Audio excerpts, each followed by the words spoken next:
Kita lihat secara makro, industri sepeda motor Indonesia saat ini kan tengah memasuki fase yang dinamis dari dominasi skutik, tren retro hingga transisi menuju elektrifikasi. Nah, dalam landscape sebesar ini, bagaimana sih cara Benelli ini membaca arah pasar dan menemukan ruang pertumbuhan yang baru, Pak? Ya, mungkin saya sangat percaya dan yakin di setiap satu perubahan yang terjadi, di situ pasti ada opportunity peluang. Dan tahun ini memang kami sudah mempersiapkan bagaimana melihat pangsa pasar yang memang sedang menurun. Dan saya mengadakan satu market research. Dan memang terjadi satu perubahan anomali yang khasnya di brand yang saya naungi. Ini harus ada inovasi motor-motor baru. Tadi data sudah membuktikan memang didominasi oleh skuter matic. Karena memang pada kenyataannya skuter matic ini jadi alat transportasi utama ya. Tapi kami dari ATPM PT Benelli Motor Indonesia melihatnya, wah ini kita harus memberikan satu warna baru lagi dengan satu brand baru lagi.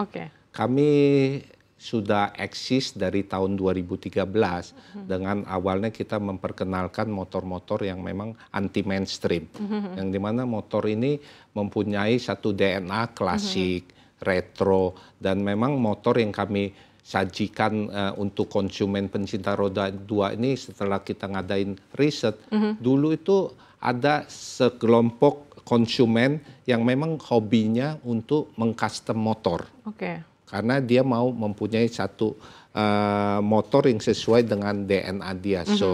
Apakah itu motor akan di custom, dimodifikasi jadi motor yang genrenya jadi bobber, chopper, ya, dan macam-macam genre. Dan Benelli melihat peluang bisnis ini. Dengan berjalannya waktu, kita juga melihat secara global. Ya, jadi kami tahun 2025 ini tepatnya di ajang Pekan Raya Jakarta, kami sedang memperkenalkan brand Italia yang juga sedang hype di global, itu Morbidelli. Ya, jadi kita fokus, ini orang kadang-kadang juga apa sih yang dia cari setelah dia ada waktu senggang, dia mau touring, dia mau adventure.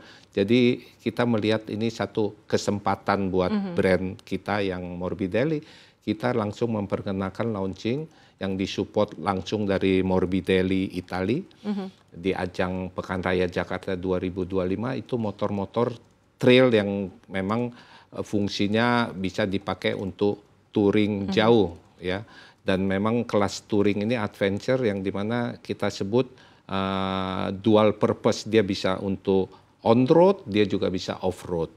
Ini yang kita terus melihat. Kita harus bergerak juga seiringan dengan dinamika yang ada di pasar roda dua. Benelli ini kan punya pabrik perakitan di Kelapa Nunggal ya, Betul, Pak, di Bogor. di Bogor ya. Dan kapasitasnya ini hingga 25.000 unit per tahunnya. Nah, sejauh mana sih Pak pabrik ini telah dioptimalkan dan apa target peningkatan produksi atau kandungan lokal di tahun-tahun yang mendatang? Kami melihatnya 2 tahun terakhir itu ada satu peluang yang sangat optimis yang kita juga harus siapkan. Yang kita sebut itu elektrifikasi, motor listrik atau apa. Makanya pabrik ini memang dari awal kita sudah siapkan, satu saat kita harus ekspansi, kita juga harus partisipasi untuk merakit motor listrik, kita sudah sediakan juga. Walaupun kenyataannya ya memang perkembangan motor listrik ini masih belum stabil ya, karena tergantung dengan regulasi yang belum sampai saat ini juga belum jelas gitu loh. Nah terkait dengan peningkatan kandungan lokal ini apakah menjadi strategi juga bagi Benelli untuk menghadapi kebijakan TKDN di Indonesia? Ya, khususnya kayak yang tadi saya sebut untuk di motor listrik ya kita harus itu satu persyaratan untuk kita mempunyai TKDN yang minimum 40%. Kebetulan di bawah ATPM Benelli Motor Indonesia kita segmentasikan di bawah brand Kiwi EV. Kita sudah mempunyai sertifikat TKDN yang lebih dari 40%. Tapi yang untuk combustionnya, untuk yang gasolin kita juga sudah jalin kerjasama dengan vendor-vendor lokal ya, seperti yang memang produk-produk yang sudah harus kewajiban SNI standar nasional itu kita harus beli dari lokal, seperti ban, seperti baterai, itu yang kita sudah lakukan. Selaku pemain di industri yang akan bermain juga di EV gitu ya, melalui Kiway. Bagaimana tanggapan Bapak terkait regulasinya Pak di Indonesia? Saya bilang regulasi ini yang buat pemerintah.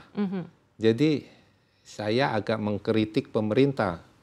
Mohon maaf, ya pemerintah harusnya bisa memberikan satu jaminan sebagai regulator rule yang jelas. Ini yang membuat bisnis EV sekarang semua lagi tidur atau banyak yang sudah collab karena pemerintahnya masih orang bilang tidak punya satu ketegasan ya.